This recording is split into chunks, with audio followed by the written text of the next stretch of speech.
Bago natin simulan ang ating kwento, huwag kalimutan na pindutin ang subscribe button at i-click ang notification bell para lagi kang updated sa mga bagong video.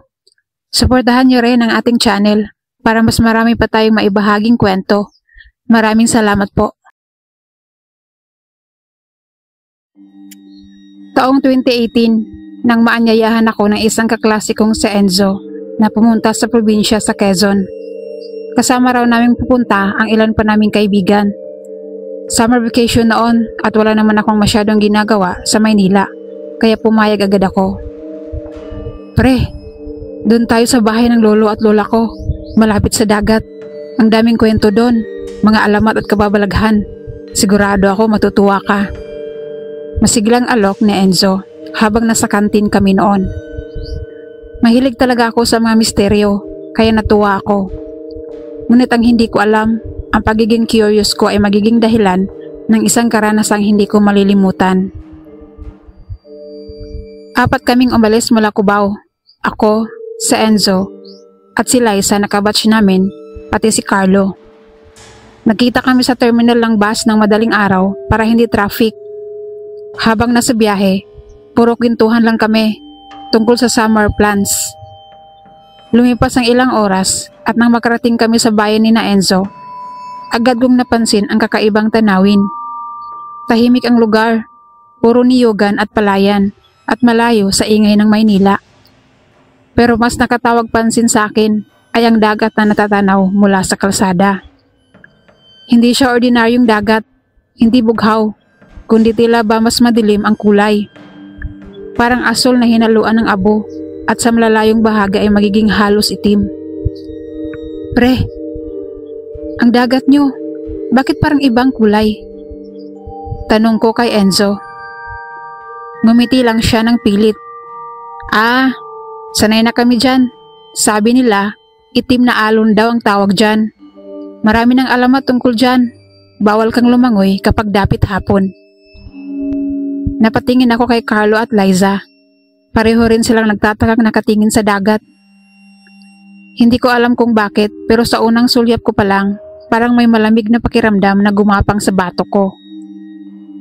Pagdating namin sa bahay ng lolo't lola ni Enzo, sinalubong kami ng matatanda at masayang nagpaluto agad ng pagkain. Tipikal na bahay probensya. Yari sa kahoy at may malapad na balkon. Mula sa balkon, tanaw ang dagat. Pero habang lahat kami ay aliw na aliw sa paligid, napansin kong may isang matandang babae na nakatingin lang sa amin mula sa kabilang bahay. Nakaupo siya sa duyan, walang imik, at tila ba pinagmasdan kami ng matagal. Nang magtama ang mga mata namin, agad siyang ngumiti. Ngunit may kung anong malamig na dala ang ngiting iyon. Si Aling Cora yan, bulong ni Enzo. Kapitbahay ni lolo at lola. Huwag kayong masyadong magtatagal sa harap ng bahay niya. Nagtataka ako, pero hindi na ako nagtanong.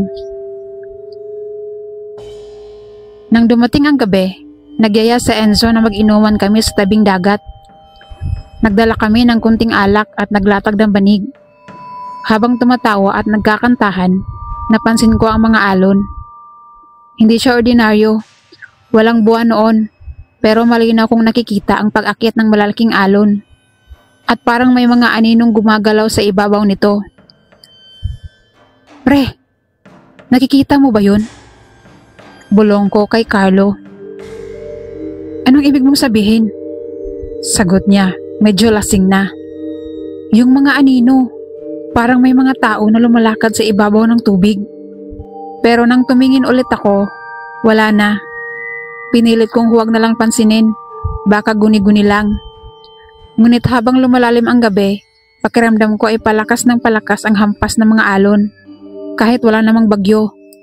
At sa bawat hampas, parang may naririnig akong mga tinig, parang mga bulong, parang pagtawag.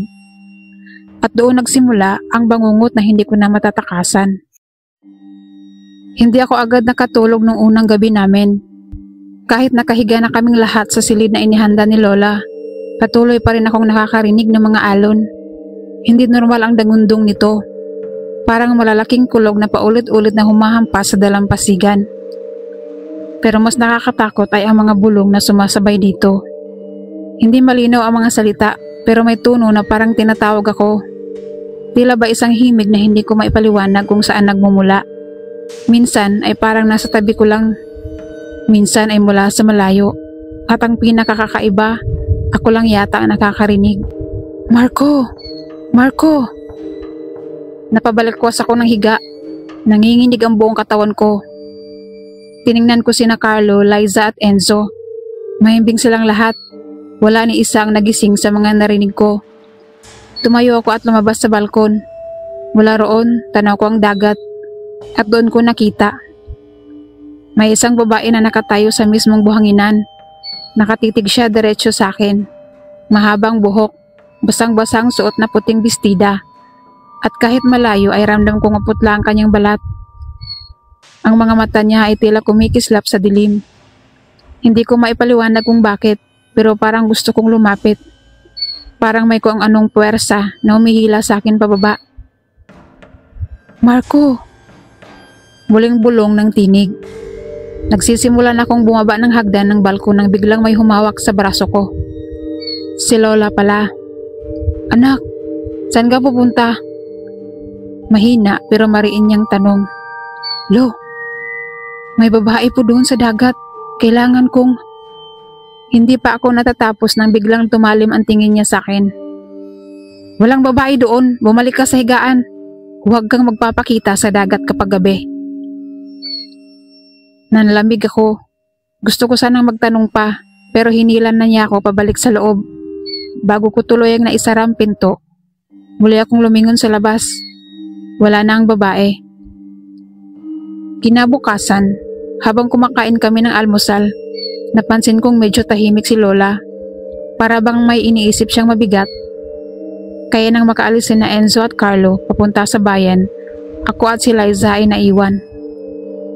Lola, tanong ko, ano po ba yung nakita ko kagabi sa dagat? Sigurado po ako, may babae talaga doon. Napatingin si Liza sa akin. Halatang nagulat din siya. Ako rin. Nakarinig ako ng parang awit kagabi. Pero baka guni-guni lang. Malalim ang buntong hininga ni Lola bago siya nagsalita. Anak, may dahilan kung bakit tinatawag nilang itim na alon ang dagat na yan. Noon pa man, may mga kwento na ang dagat na yan ay may mga nilalang na hindi nakikita ng karaniwang tao. Mga kaluluwang hindi matahimik, mga halimaw na nag-aanyong tao. Alon ang gamit nila para dalhin ang mga kaluluwa papunta sa kailaliman. Kapag tinawag ka nila at sumagot ka, hindi ka na makakabalik. Napalunok ako. Pero Lola, yung babaeng nakita ko, mukha siyang tao. Yun nga ang delikado anak, sagot ni Lola. Minsan, ang mga multo ng dagat ay nag-aanyong taong mahal natin. Minsan naman ay estrangherong babae o lalaki. Kapag sumama ka, lagot ka na. Napatigil kami nang biglang sumulpot si Lolo sa may pintuan. May hawak siyang lumang itak at isang rosaryo na nakatali sa pulso. Cora! Ano na naman yan? Madiin niyang sabi. Huwag kayong maniniwala sa kanya. Ang matandang yun, may kinalaman siya sa dagat.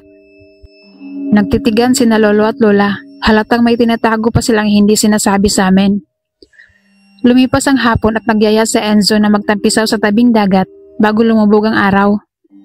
Dahil gusto ko ring mag-relax, sumama na rin ako. Maaga pa naman at sabi nila, bawal lang daw talaga kapag gabi. Masaya kaming nagsisigawan at naghabulan sa tubig. Nawala ang kabako ng sandaling yun. Ngunit nang lumalim ng kaunti ang nilanguyan namin, bigla kong naramdaman ang malamig na haplos sa aking paa. Parang kamay. Napalingon ako sa ilalim pero wala akong nakita kundi ang malabong tubig.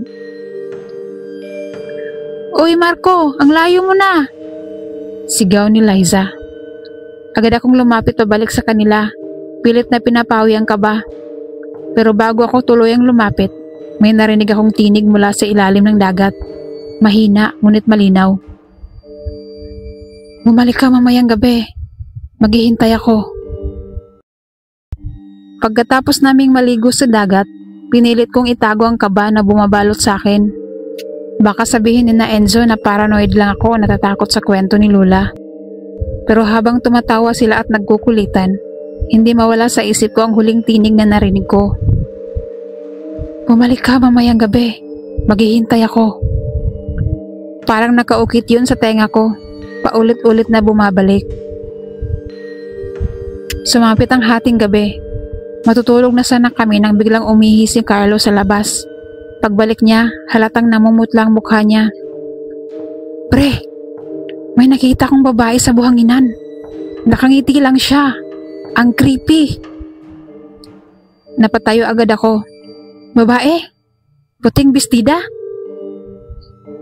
Tumango siya agad, kitang takot sa mukha. "Oo, akala ko multo lang. Pero parang tao eh. Nakangiti lang. Nakatayo." Nagkatinginan kami ni Liza at alam naming pareho ang iniisip. Hindi iyon imahinasyon. Totoo ang nakita namin. "Carlo, saan banda?" Tanong ko agad.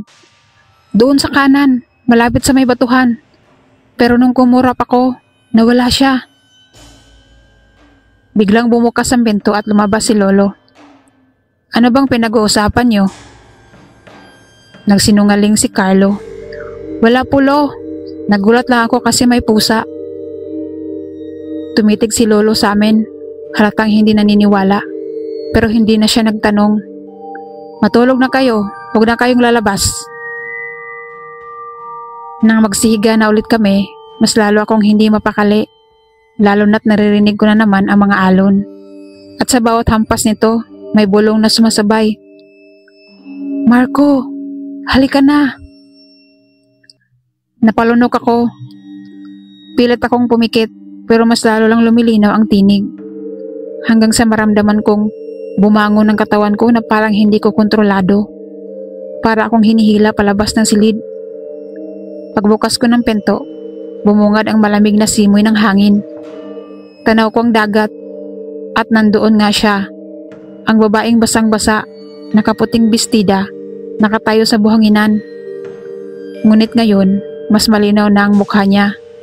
Maputlang maputla at may ngiting parang nang aakit. "Marco!" Tawag niya muli, sabay kaway ng kamay.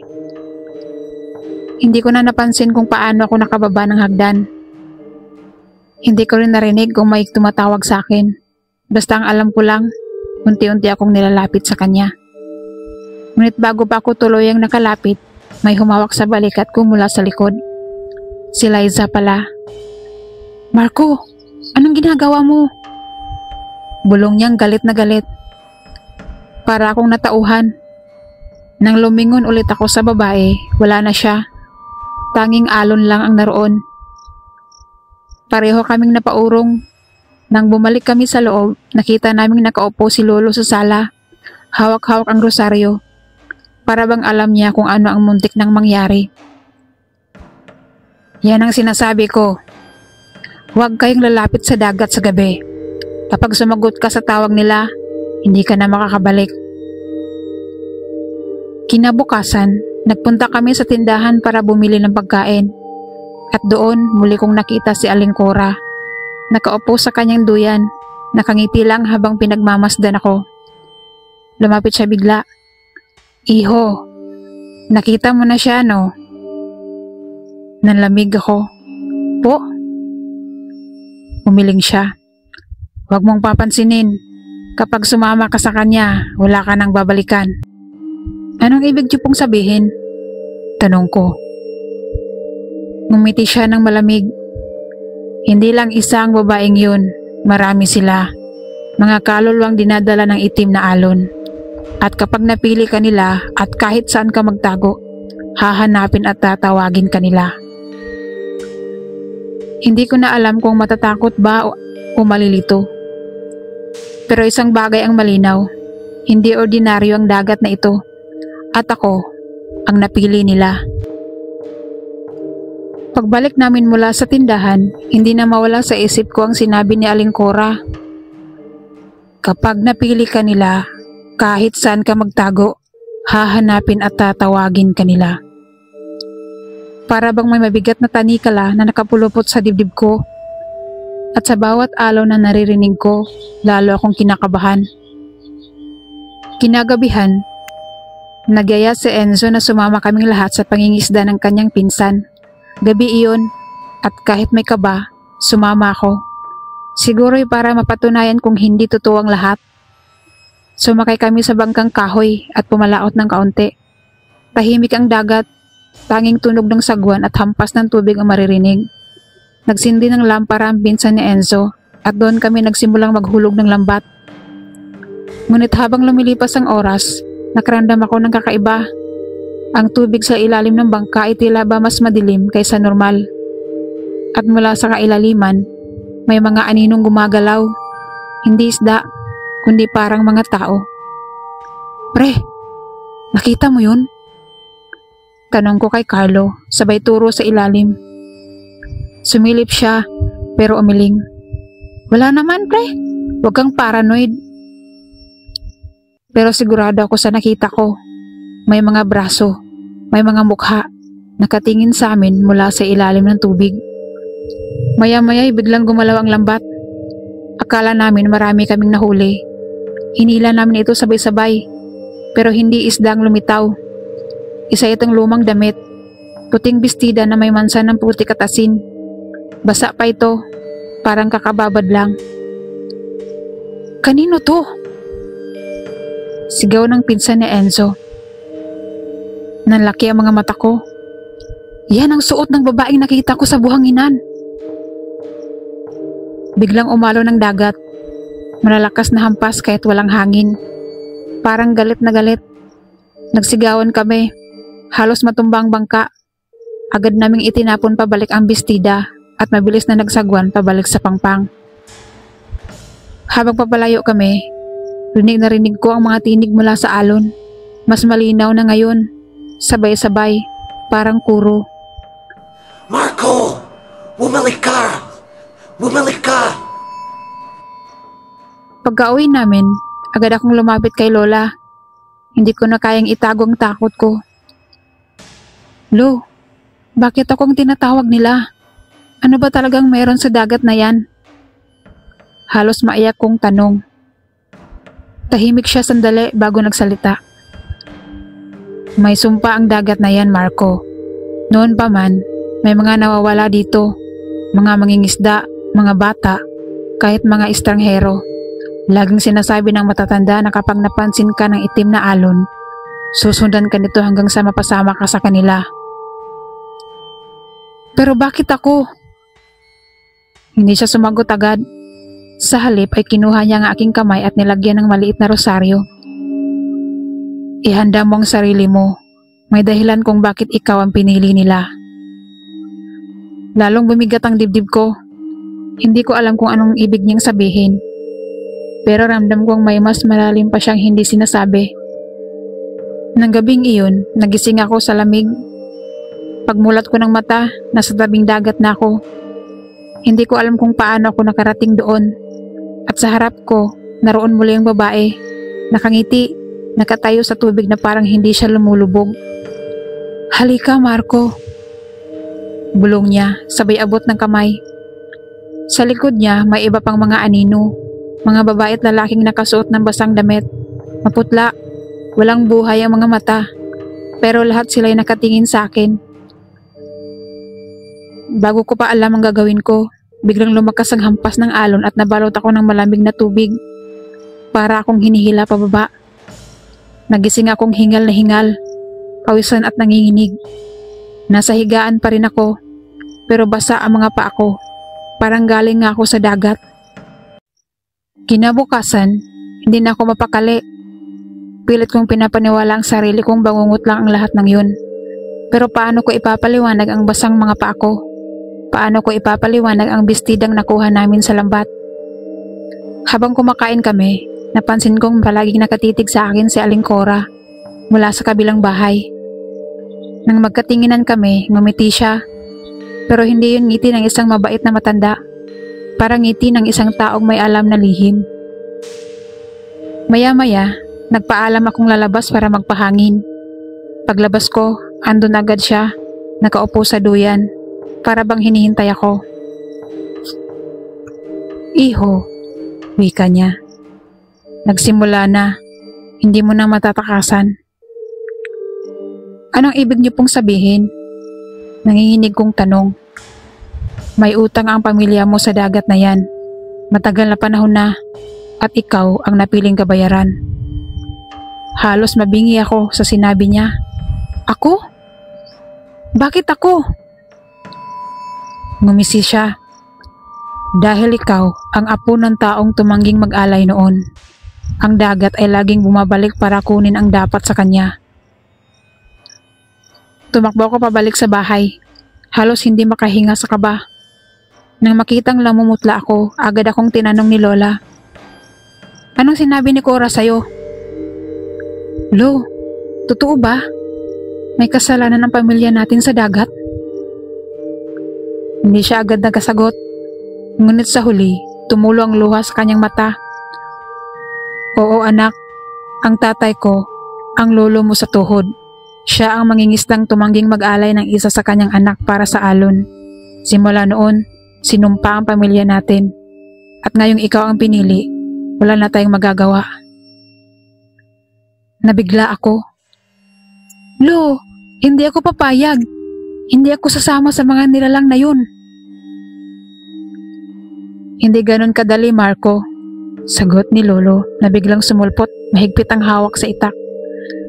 Kapag napili ka ng dagat, hindi mo na sila matatakasan.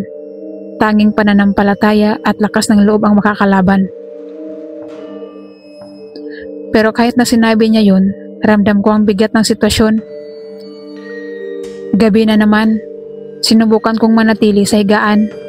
Hawak ang rosaryo na binigay ni Lola. Pero habang lumalalim ang gabi, mas malakas ang tinig na naririnig ko.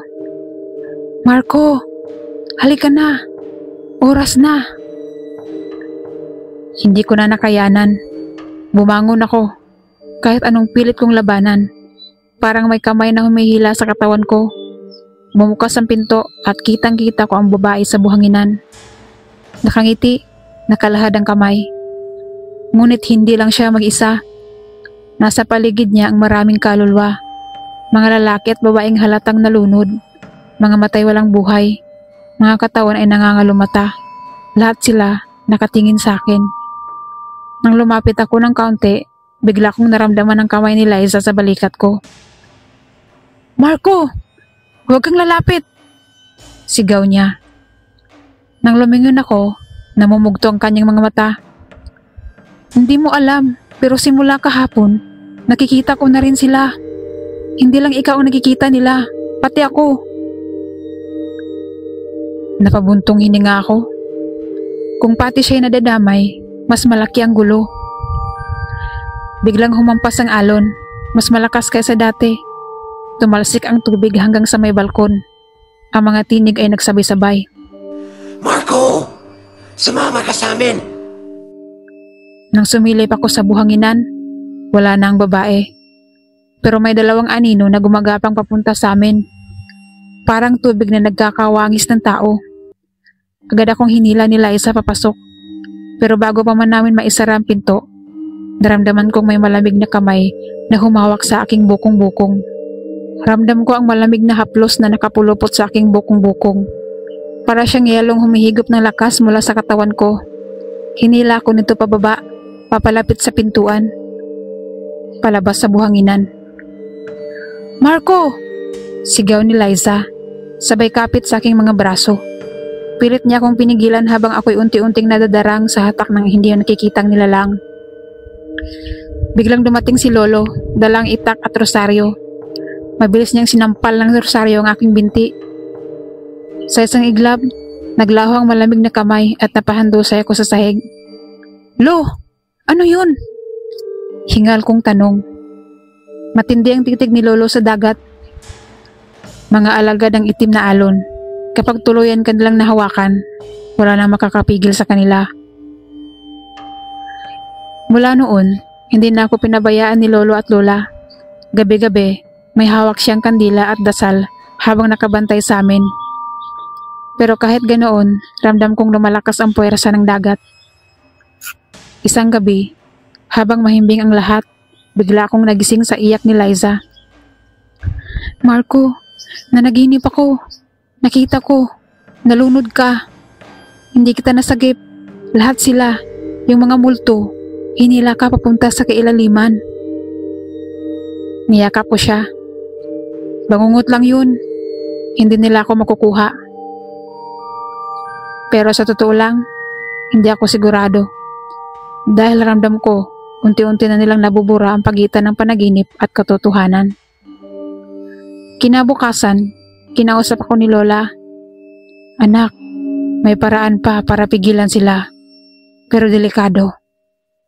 Kailangan mong sumailalim sa ritual ng pagpupurga. Ngunit, hindi lahat ay nakakaligtas. Anong klaseng ritual po?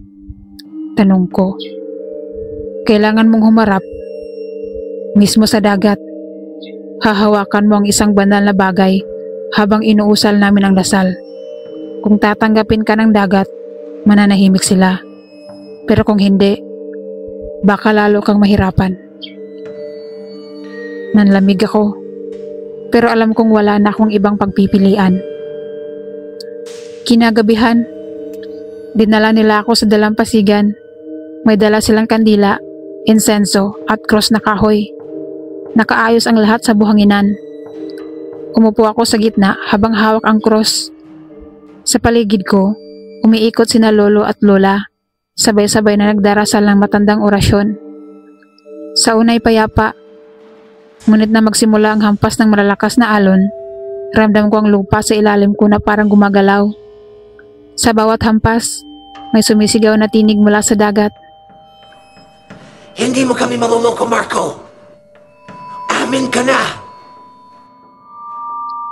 Biglang bumangis ang hangin. Pinatay ang lahat ng kandila. Isa-isang lumitaw ang mga anino mula sa tubig, papalapit sa akin.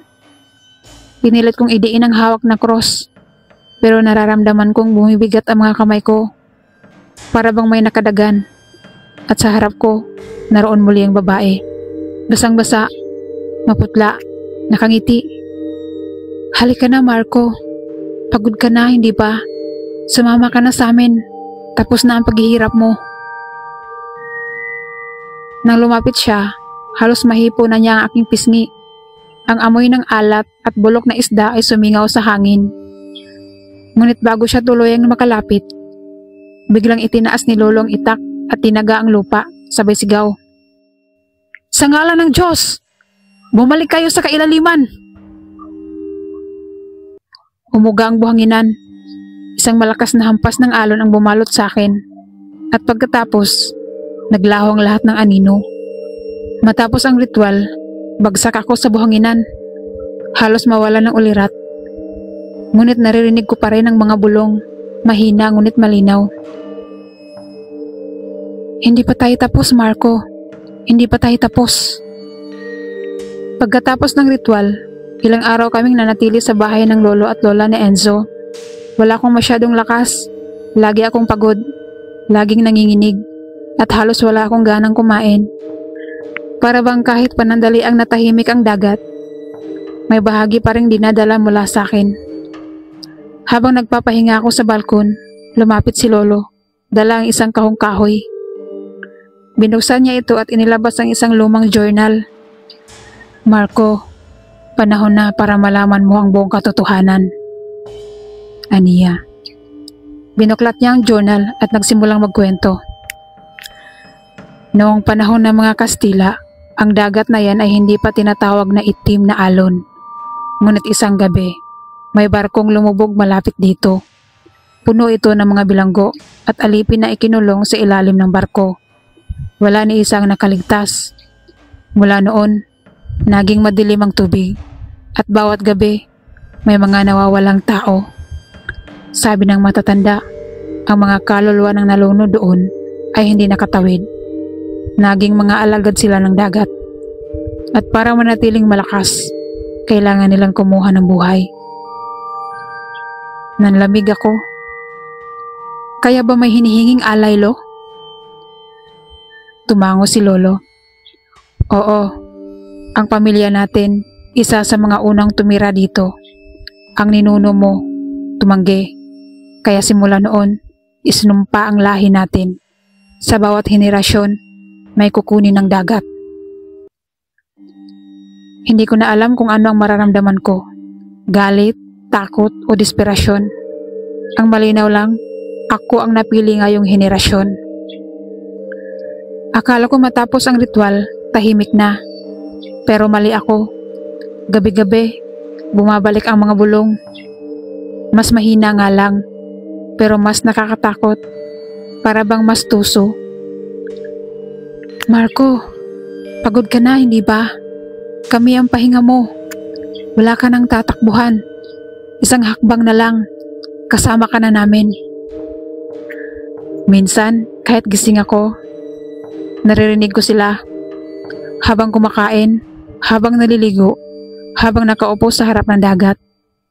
Parang wala nang pagitan ang isip at realidad. Isang gabi, nagising ako sa pag-iyak ni Liza. Marco, may humihila sa akin. Nang tignan ko, ang paa niya ay basang-basa. Para bang may umakyat na alon at dumampi rito kahit nasa loob kami ng bahay. Nanginginig siya. Hawak-hawak ang kamay ko. Hindi na ikaw lang ang gusto nila, Marco. Pati ako. Pati ako dinadamay nila. Doon ko naramdaman ang matinding galit. Hindi ako papayag na madamay siya. Kinabukasan, kinausap ko si Aling Cora. Gusto kong malaman ng lahat. Ano ba talagang alam nyo? Singhal ko. Ngumiti siya ng malamig. Iho, matagal ko nang alam na darating ang araw na ito. Ako man, muntik nang makuha ng dagat. Pero nakaligtas ako dahil nag-alay ang pamilya namin. Anong ibig niyong sabihin? May dalawang paraan lang para matapos ang sumpa. Isa, isakripisyo mo ang sarili mo at sumama sa kanila. O dalawa, tumigil siya at tumitig sa akin ng matalim. Mag-alay ka ng iba para ikaw ay palayain. Nalamig ako. Mag-alay ng iba? Ngumisi siya.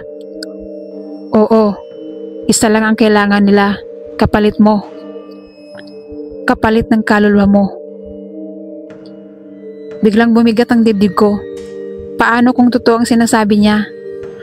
At kung totoo, kaya ko bang isakripisyo ang ibang tao para maligtas ang sarili ko? Habang naglalakad ako pa uwi, paulit-ulit ang tanong sa isip ko. Ako ba ang susuko? O may iba pang ipapain ko sa dagat? Pagdating ko sa bahay, nadatnan kong natutulog si Liza. Mahimbing, payapa, nakahilig ang ulo sa gilid ng papag. At doon ako kinalabutan sa sariling iniisip ko. Kung siya ang ialay ko, tapos na lahat. Agad kong ipinilig ang ulo ko. Hindi ko kayang gawin yun. Mas gugustuhin kong ako ang kunin ng dagat kaysa siya. Pero sa sulok ng isip ko, nananatiling nakatanim ang ideya ng kapalit. Kinabukasan, nagpasya akong puntahan ang lumang simbahan sa baryo. Sabi ni Lola, may matandang pari roon na maaaring makaalam tungkol sa sumpa ng dagat. Pagdating ko, sinalubong ako ng amoy ng insenso at lumang kahoy. Nakaupo sa gilid ng altar ang isang payat at puting buhok na pari. Si Father Gabriel. Anak, matagal na kitang hinihintay. Aniya, bago ba ako makapagsalita? Napakunot ang noo ko. Hinihintay, Father? Paano niyo nalaman? Ngumiti siya ng mapait. Ang bawat anino ng dagat ay dumadaan dito. Ako ang huling tagapangalaga ng lihim. At ikaw ang susunod na haharap sa itim na alon. Umupo ako at ikinuwento ang lahat. Ang mga bulong, ang babae sa dagat, ang ritual, pati ang sinabi ni Aling Cora tungkol sa sakripisyo. Tahimik siyang nakinig bago sumagot. Hindi siya nagsisinungaling. Totoo ang dalawang paraan. Pero may ikatlong daan. Napakunot ang noo ko. Ikatlong daan? Tumango siya. Ang pagtatali. Kung mahahanap mo ang pinagmulan ng sumpa at maisasara ang pinto sa kailaliman, mapuputol ang ugnayan nila sa mundo. Ngunit hindi pa nagtagumpay ang kahit sino dahil nangangailangan ito ng lakas ng loob at sakripisyo ng puso. Paano ko malalaman, Father, kung saan ang pinagmulan? Itunuro niya ang lumang larawan sa dingding ng simbahan. Isang barko, nilalamon ng malalaking alon. Ayon sa kanya, sa ilalim ng dagat may isang bato. Doon ikinulong ang mga kaluluwa ng mga nalunod. Kailangan mong puntahan yon. Pag-uwi ko, hindi ko agad sinabi kay Liza ang lahat. Paano ko siya maisasama sa panganib? Ngunit ramdam kong kahit hindi ko siya isali, bahagi na rin siya ng sumpa. Kinagabihan, kinausap niya ako. Marco, may tinatago ka ba sa akin? Napatingin ako sa kanya. Ayokong madamay ka. Hinawakan niya ang kamay ko. Kung iiwan mo ako, mas lalo akong madadamay. Huwag mo kong itaboy. Kung pupunta ka sa ilalim ng dagat, sasama ako. Natigilan ako. Ang puso ko'y pinipiga ng takot at pagmamahal. Paano kung doon siya mawala? Pero paano rin kung siya lang ang tanging dahilan para makayanan ko? Kinabukasan, dumating ang gabi na pinakamalakas ang alon. Parang may unos kahit walang bagyo. Ang hangin ay humahampas sa bubong. At ang dagat ay parang nag-aalimpuyo sa galit. Ngayon ang oras. Bulong ni Father Gabriel. Bukas, baka huli na. Naghanda kami. May dala kong cross at isang maliit na bote ng banal na langis. Si Liza may hawak na rosaryo. Samahan pa ng dasal ng lolo at lola ko. Habang papalapit kami sa dalampasigan, ramdam kong mabigat ang bawat hakbang. Parang bawat butil ng buhangin ay humihila pababa.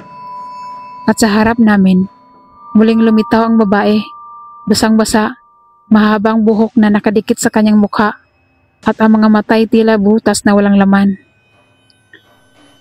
Hindi kayo makakatakas! Bulong niya, sabay turo sa akin. Amin ka na! Naramdaman kong bumuka ang dagat. Parang may bibig na nag-aanyayang lamunin kami. Hinawakan ako ni Liza. Marco, sabay tayo kahit saan. At sabay kaming lumusong. Habang lumulubog, hindi ako nahirapan huminga. Pero ramdam kong may mga kamay na nakapaligid. Mga anino ng mga nalunod, nakanganga. Tila gustong lamunin ang kaluluwa namin. At sa pinakailalim, nakita ko ang bato na sinasabi ni Father Gabriel. Malaki, itim, at puno ng ukit, ng sigaw at pighati. Parang buhay na nilalang na bumubulong. Buksan mo kami! Buksan mo! Ito na ba yun, Marco? Tanong ni Liza. Tumango ako. Oo, dito nagmumula ang lahat. Itinaas ko ang cross at binuhusan ng banal na langis ang bato. Ngunit sa halip na matahimik, biglang umuga ang paligid. Isang napakalakas na tinig ang umalingaw-ngaw. Walang makakapigil sa itim na alon! At mula sa bato, lumitaw ang napakaraming kamay. Lahat nakahawak, lahat gustong hilahin kami papasok. Ramdam ko ang malamig na pagdampi ng mga kamay na galing sa bato. Hindi sila laman, pawang mga kaluluwa na naipit sa pagitan ng dagat at ng dilim. Marco, hindi ko na kaya! Sigaw ni Liza habang sinusubukang alisin ang mga kamay na kumakapit sa kanyang mga braso. Liza, kapit lang! Huwag mong bibitawan! Itinaas kong muli ang cross at binigkas ang dasal na itinuro sa akin ni Father Gabriel. Sa ngalan ng Ama, ng Anak, at ng Espiritu Santo, putulin ang gapos ng kadiliman. Ngunit tumawa ang tinig mula sa bato. Malakas, parang nagmumula sa kailaliman ng mismong dagat. Isa ka lang hamak na mortal. Ang bato ay ginawa mula sa dugo at luha ng libo-libong kaluluwa. Hindi mo ito mababasag. Doon ko naalala ang sinabi ng pare. Ang pagtatali ay nangangailangan ng sakripisyo ng puso. Napatingin ako kay Liza, namumutla siya, pero mahigpit pa rin ang hawak niya sa akin. Sa kabila ng takot, naroon pa rin ang tiwala niya. Marco, bulong niya, kung ako ang kailangan mong isakripisyo, gawin mo. Huwag mo na akong iligtas. Parang tinaga ang puso ko sa narinig. Huwag mong sabihin yan, hindi kita iiwan. Mas pipiliin kong lamunin ng dagat kasama ka, kaysa mabuhay nang wala ka. At doon, biglang lumiwanag ang cross sa kamay ko. Nag-init ito, at ang liwanag ay kumalat sa ilalim ng tubig. Sa liwanag, nakita ko ang tunay na anyo ng babae mula sa dagat. Hindi na siya kagaya ng nakikita namin noon. Ang balat niya ay kulay abo, puno ng sugat na parang hindi na gumaling. Ang kanyang mga mata ay lumuluha ng dugo. Lumapit siya sa amin. Hindi mo naiintindihan. Hindi ako ang kaaway niyo. Anong ibig mong sabihin? Tanong ko. Biktima rin ako. Isa ako sa mga unang inalay sa bato. Ang mga sigaw namin ang bumuo ng sumpa. Hindi ako nakaligtas. Pero kayo, may pag-asa pa. Nagkatinginan kami ni Liza. Kung totoo yan, paano namin isasara ang bato? Tumingin siya sa amin, at sa unang pagkakataon, parang nakita ko ang isang ngiti sa kanyang mukha. Malungkot, pero may pag-asa. May isang paraan. Ang isa sa inyo ay kailangang mag-alay ng kaluluwa. Ngunit hindi bilang pagkain ng bato, kundi bilang tagabantay. Ang tatali sa pinto ng sumpa habang buhay. Natigilan ako. Ibig mong sabihin, may isa sa amin ang hindi na makakabalik? Tumango siya. Ngunit kung wala, magpapatuloy ang alon at lahat kayo ilalamunin. Niyakap ako ni Liza sa ilalim ng tubig. Mahigpit. Tila ayaw na akong bitawan. Marco, hayaan mo na ako. Ako ang magtatali. Hindi! Singhal ko. Ako ang dahilan kung bakit nandito tayo. Ako ang pipili. Ngunit bago pa masabi ang dasal, bigla akong hinalikan ni Liza. Matamis, mahaba, puno ng luha at dagat. At sa gitna ng halik na yon, naramdaman kong dahan-dahan siyang humiwalay sa akin. Hindi! Liza! Sigaw ko, habang inilalapat niya ang kanyang mga kamay sa bato. Ang katawan niya ay tila nilamon ng liwanag, at sa bawat segundo, unti-unti siyang nagiging bahagi ng bato. Marco, huwag mo kong kalimutan. Bulong niya, bago tuluyang nawala. Isang malakas na sigaw ang sumabog mula sa bato, at biglang tumigil ang lahat. Ang mga kamay ay naglaho, ang mga anino ay nawala, at ang dagat ay biglang kumalma. Ako na lang ang naiwan sa ilalim ng tubig, hawak ang cross, at luha ang nakatitig sa batong ngayon ay may ukit na ng mukha ni Liza. Siya ang naging bagong tagabantay. At ako ang naiwan, buhay, pero basag ang puso. Pag-ahon ko mula sa dagat, parang wala nang nangyari. Tahimik ang alon, maliwanag ang buwan, at ang hangin ay malamig ngunit payapa.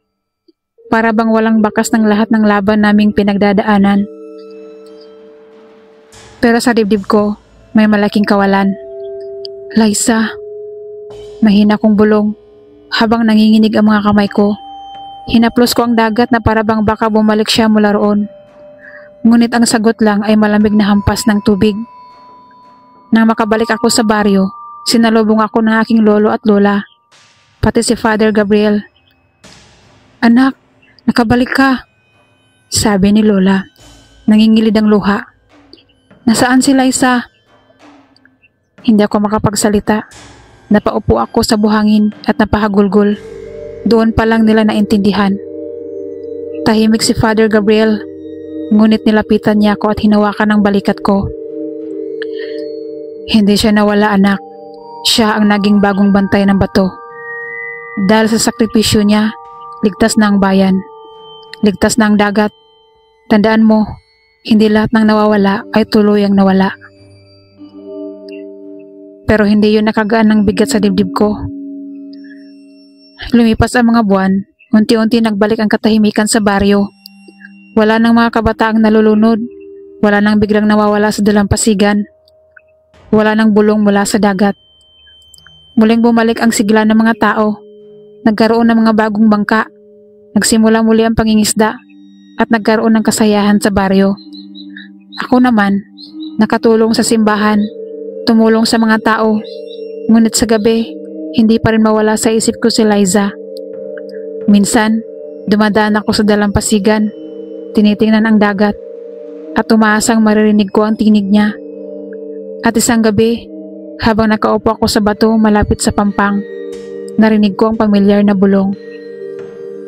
Marco! Napalingon ako. Wala namang tao. Marco! Mas malinaw na ngayon. Tumayo ako at lumapit sa tubig. At doon, nakita ko ang mukha ni Liza. Kumikislap sa ilalim ng alon.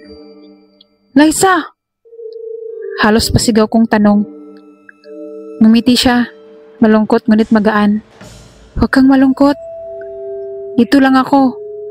At kahit hindi ako makabalik sa piling mo, ang puso ko'y nasa'yo pa rin. Naluha ako. Mahal kita, Liza. Hanggang ngayon, mahal na mahal pa rin kita. Huwag kang bumitaw, Marco. Sagot niya. Iyan ang magiging lakas mo. Ipagpatuloy mo ang buhay mo. Ngunit huwag mo akong kalimutan. At dahan-dahan siyang naglaho. Iniwan ako nakatitig sa kumikislap na alon. Simula noon, natutunan kong tanggapin ang kapalaran. Hindi na bumalik si Liza sa katawang lupa. Ngunit naniniwala akong siya ang bawat bulong ng hangin, ang bawat kislap ng tubig, at ang bawat katahimikan ng dagat. Ang sumpa ng itim na alon ay natapos. Ngunit kapalit nito, nawala ang pinakamahalagang bahagi ng puso ko. Ngunit gaya ng sinabi niya, kahit wala na siya, dala ko pa rin ang pagmamahal niya. At iyon ang nagsilbing ilaw ko sa gitna ng dilim ng dagat.